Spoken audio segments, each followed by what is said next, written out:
नमो धर्म की। आचार्य गुरुवर श्री कुंद कुंद भगवान की। आचार्य गुरुवर श्री ज्ञान सागर मुनि महाराज की।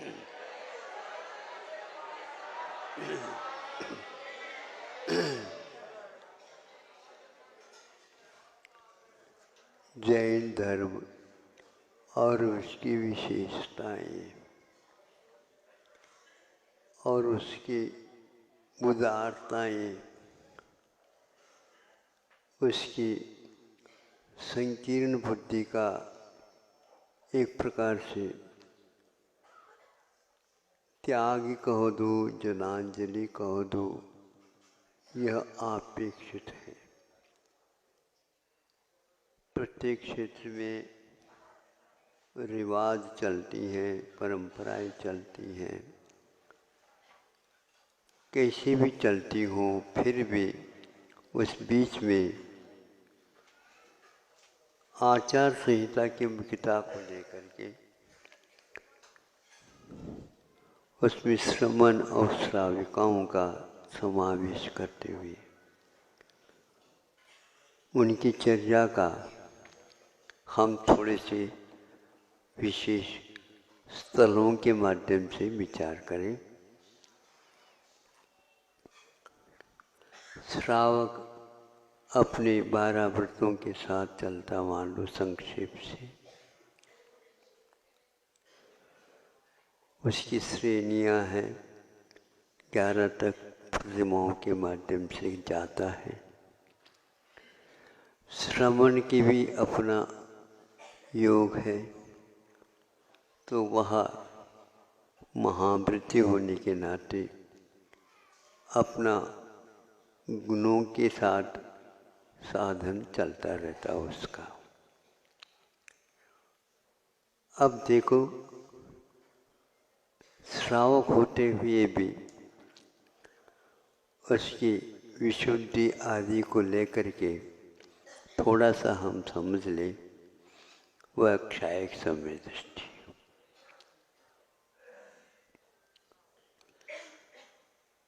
और उनके यहाँ मान लो मुनि महाराज आए हैं चर्या के हेतु, उनके पास क्षायक समय दर्शन नहीं है, क्षायोपशमिक समय दर्शन है। यहाँ पर भेद हो गया। असंख्यात गुणी निर्जरा इनकी हो रही है सम्यक दर्शन की अपेक्षा से, क्षयोपशम समय दर्शन की अपेक्षा से इस ढंग से होती नहीं। लेकिन उदारता आचार संहिता के साथ उनकी विशुद्धियों का एक आरोहण अवरोहण को हम अध्ययन कर सकते हैं। अब इसके उपरांत उस श्रावक के पास पंचम गुण स्थान में विरुद्धियाँ रहती हैं, उसके योग्य उसकी विशेषता और है। जो वह मान लो विद्याधर भी हो सकता है, विद्याओं के बल पर वो बहुत कुछ कर सकता है। तो आकाश का भी मान लो विद्या भी उसके पास विद्यमान है, महाराज श्री के पास नहीं है। ये एक उसकी आचार संहिता की फलश्रुति है, ये भी हो गया। किंतु वह श्रावक अपने कर्तव्य से च्युत नहीं होता। इन सब तुलनाएं उसकी दृष्टि में है ही नहीं। उसके पास मान लीजिए अनंतानुबंध की विषय योजना भी हो चुकी, हो सकती है, इसमें कोई बाधा नहीं। महाराज श्री के पास वो भी नहीं थी। अब आगे थोड़े से और बढ़ जाते हैं। वह श्रावक वर्तमान में 16 कार्य भावनाओं के माध्यम से तीर्थंकर प्रकृति का बंध भी कर रहा है। ये जारी है उसके मन में, और वह तीर्थंकर प्रकृति का बंध ऐसा सामान्य नहीं होता, लेकिन उसके आचार संहिता के अनुसार देखने से स्तर बहुत कम होते हुए भी मुनि महाराज से बढ़कर के अलग हो रहा है। तीर्थंकर प्रकृति के बंद हो रहा है और उसी जीवन में उसे तीर्थंकर भी होना है। उसी जीवन में, ऐसा नहीं कि भविष्य में दूसरे भव में जाकर के वो तीर्थंकर बने, उसी जीवन में बन सकता है, इसमें कोई भी रोक टोक नहीं है। और भी जो कोई भी सुविधाएं या उनके विकास के क्रम हो सकते हैं, सुनो, अवधि ज्ञानावरण कर्म का विक्षोभम हो सकता है। और एक प्रकार से ये मुनि महाराज के पास ये सारे विशेषताएं एक भी नहीं है, किंतु इन दोनों में हम तुलना नहीं कर सकते। संभव है कि मुनि महाराज कि वो आहार के लिए आए, आहार करते समय गुणस्थान को कोई भी रोक नहीं सकता, गुणस्थान को कोई रोक नहीं सकता। संभव है सम्यक दर्शन अथवा चारित्र संयम स्थान में नीचे आने का अवसर कर्म के उदय में हुआ तो वह पंचम गुण स्थान में भी आ सकता है। यदि सम्यक दृष्टि इन सब भावों का अध्ययन या साक्षात्कार कर सकता है तो बहुत मामूला गड़बड़ हो जाएगा।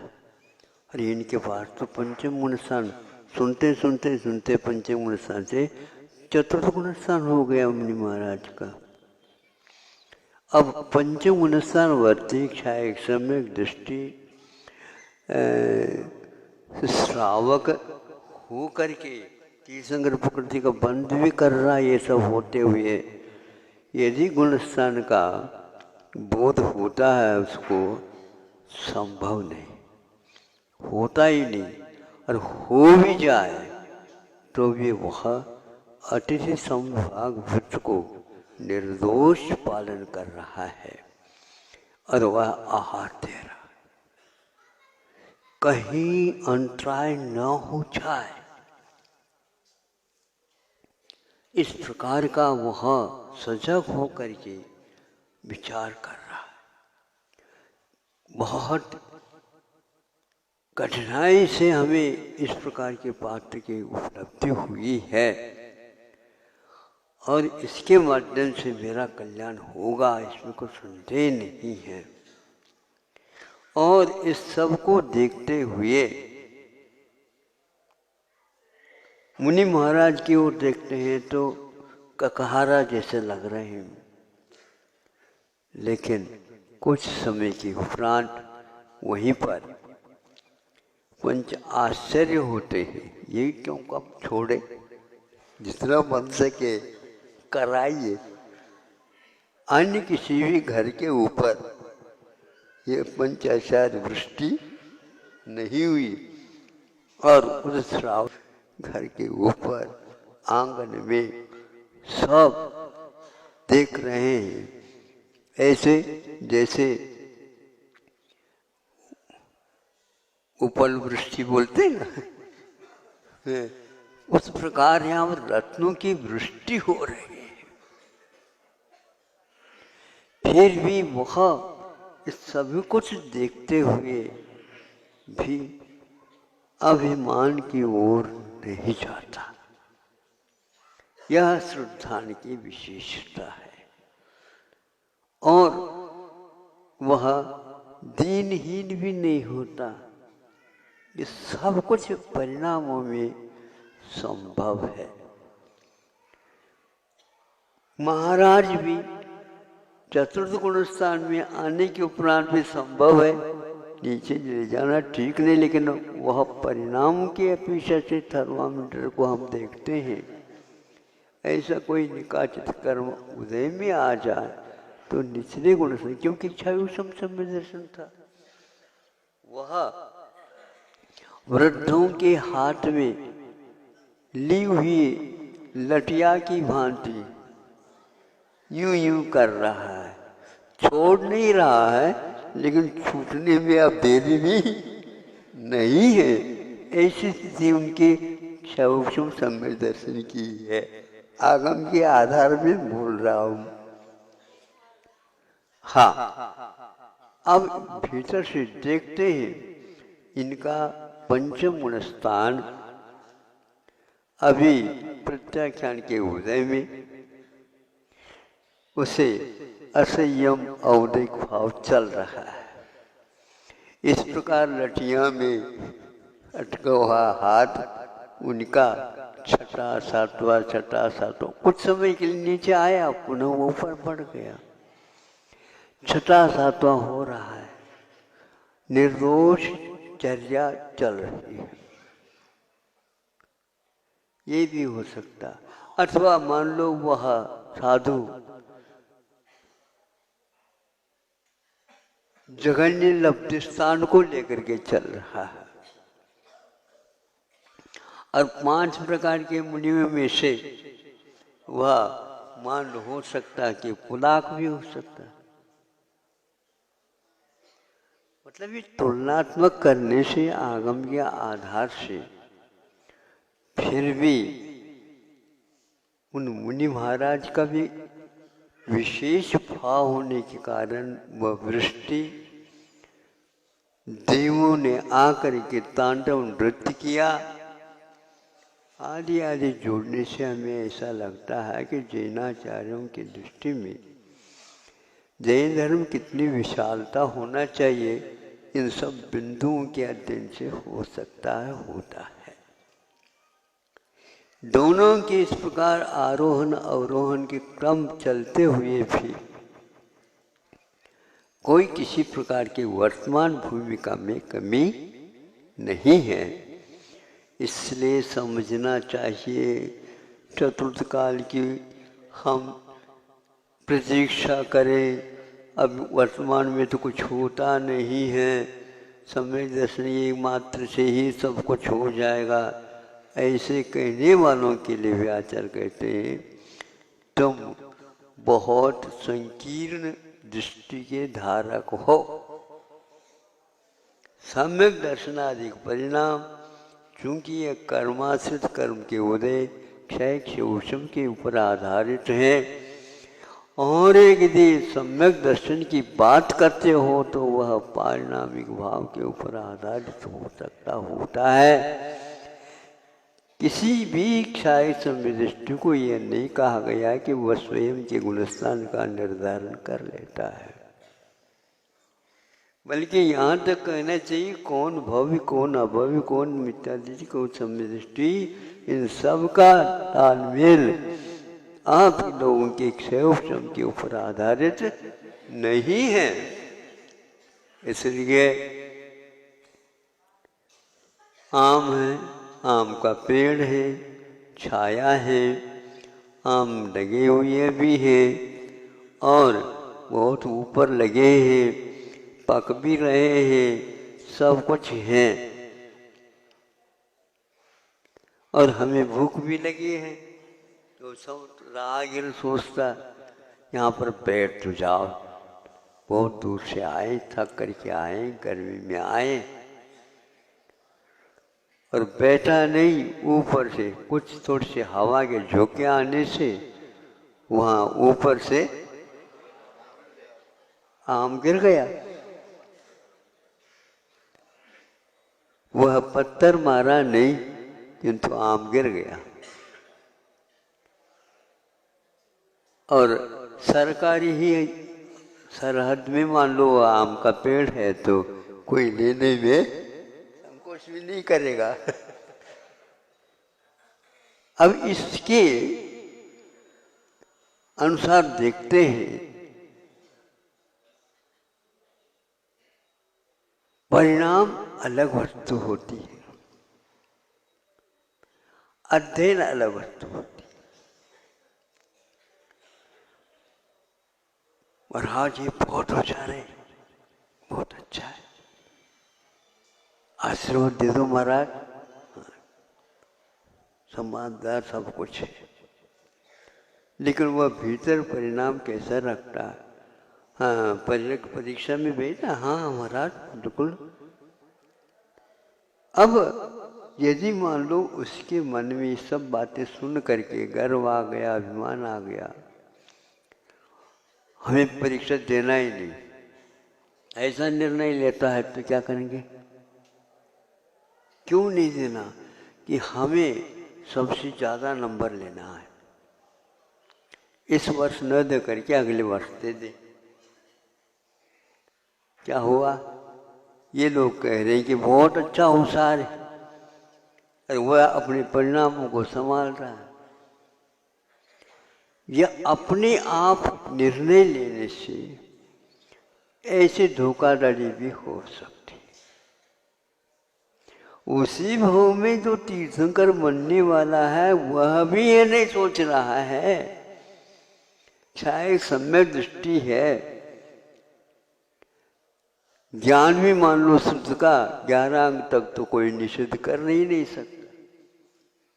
मुनि महाराज के पास वो भी नहीं था, किंतु संयम लब्ध स्थान होने के कारण, क्योंकि इसके पास चतुर्थ गुण स्थान या पंचम गुण स्थान के योग संयम लब्धि होने के कारण इसके एक समय में असंख्यात गुणी निर्जरा जो हो रही है श्रावक की, उससे असंख्यात गुणी कर्म की निर्जरा मुनि महाराज के जीवन काल में आहार लेते हुए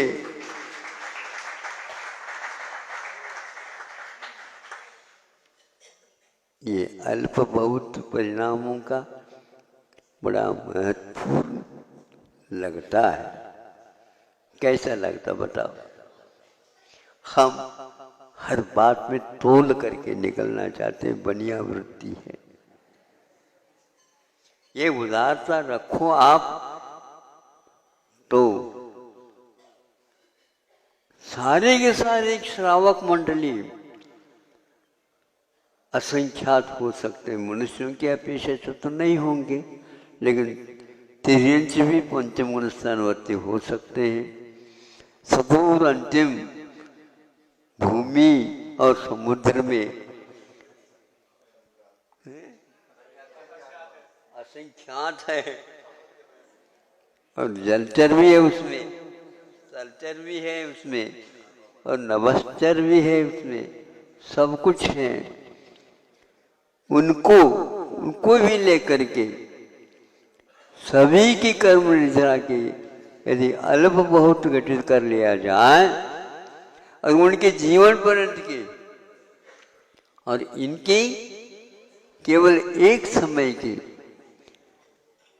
तराजू में रखा जाए, मुनि महाराज के निर्जरा का तराजू पालनी भारी है, और हम उसके आभार मानते हैं कि ऐसे ऐसे भी वृत्ति रहते हैं, कषायों की ओर नहीं, कषायों को घटाने की ओर चित्त जिसका रहता है वह धन्यवाद का पात्र नहीं है, किंतु स्वागत के योग्य है। उसी भाव में क्या क्या होने वाला पता नहीं। परिणामों की ओर मत देखो, अपने परिणाम की ओर देखो। भांति कोशिश हमारे इस परिणामों के माध्यम से हमारी परीक्षाओं में जो क्रम है वो परिणाम बढ़त क्रम से चले। इच्छा निरोधो तप है। तप के लिए श्रावकों को भी यथासंभव बताए गए हैं और श्रावणों के लिए भी बताए गए हैं। यहाँ तक कि अविरत सम्यक दृष्टि भी यदि है तो उसके लिए भी कहा जा रहा है, उसकी भी असंख्यात गुणी निर्जरा का अल्पवत साथ रख करके चल रहे हैं। हमें अब कषायों को यदि क्षीण करना है तो अपने चारित्र विशुद्धि करते जाइए। कषायों का हनन हाथ से नहीं होता, हथौड़ा लेकर के बैठ जाओ ठोड़ ठाड़ करके जैसे सड़क बना देते हो, ऐसा बनने वाला नहीं। परिणामों के ऊपर आधारित यह मोक्ष मार्ग धन्य है, चाहे वह चतुर्थ काल हो, चाहे वो पंचम काल हो, चाहे वह तीर्थंकरों के स्थान चल रहा हो, चाहे वहाँ पर कोई भी महाराज एकाधवे रिद्धिधारी नहीं आते हो, तो भी यहाँ पर वह लब्ध स्थान विद्यमान है।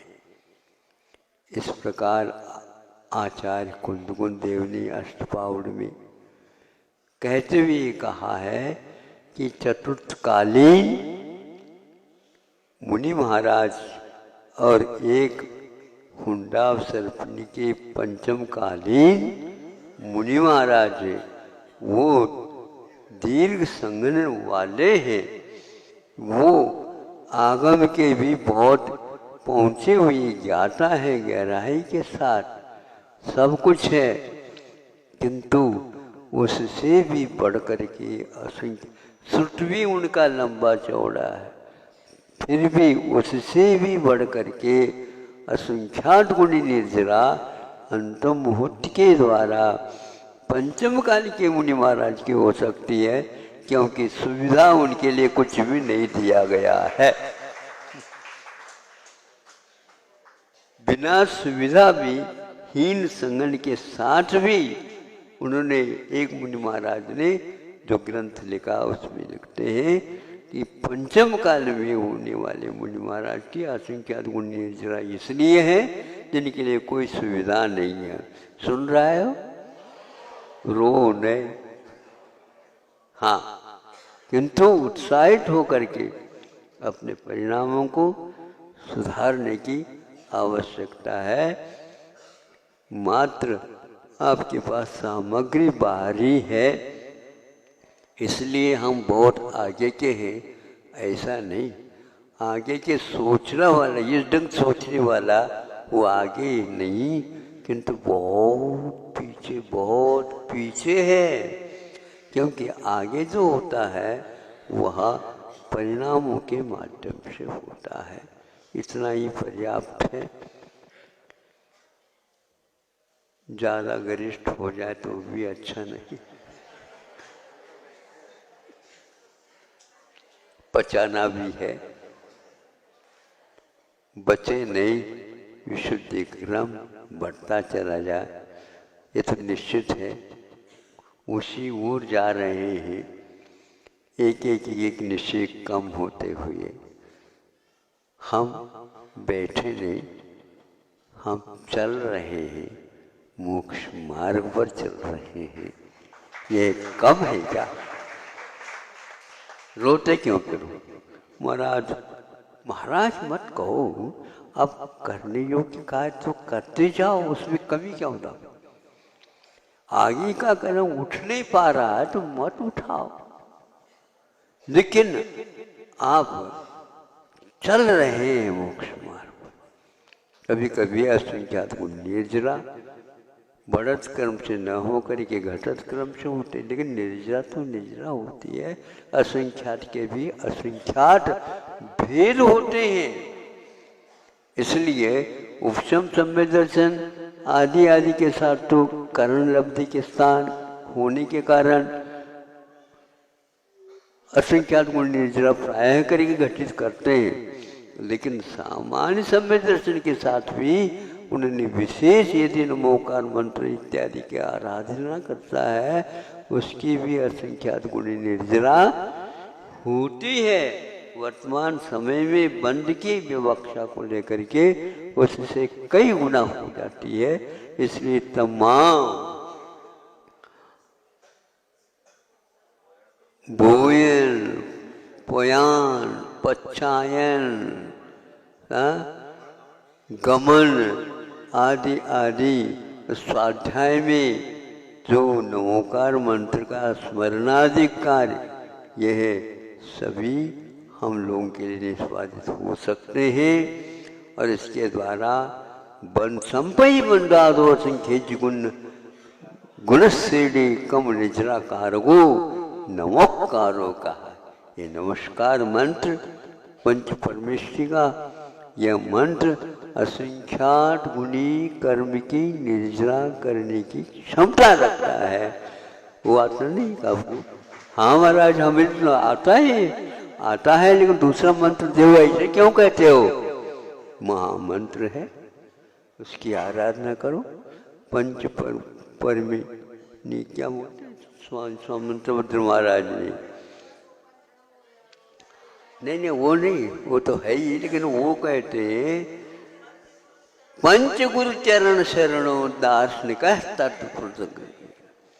दार्शनिक वह है पांच परमेश्वरों की शरण को ही, चरण को ही शरण मानता है। तो आप अपने हृदय में स्थापित करो पंच परमेष्टि। कहीं हो, रिश्तेदारी हो नहीं हो, इससे कोई मतलब नहीं।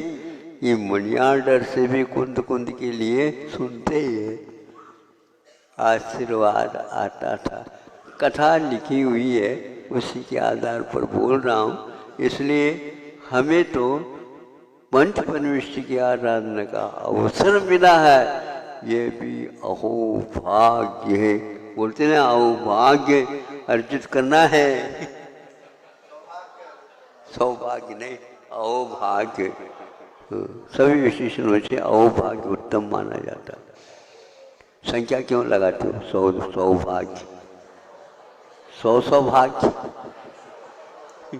अहो भाग्य। अहो मैंने आज के वर्तमान के भाग्य कमजोर नहीं है। अहिंसा परमो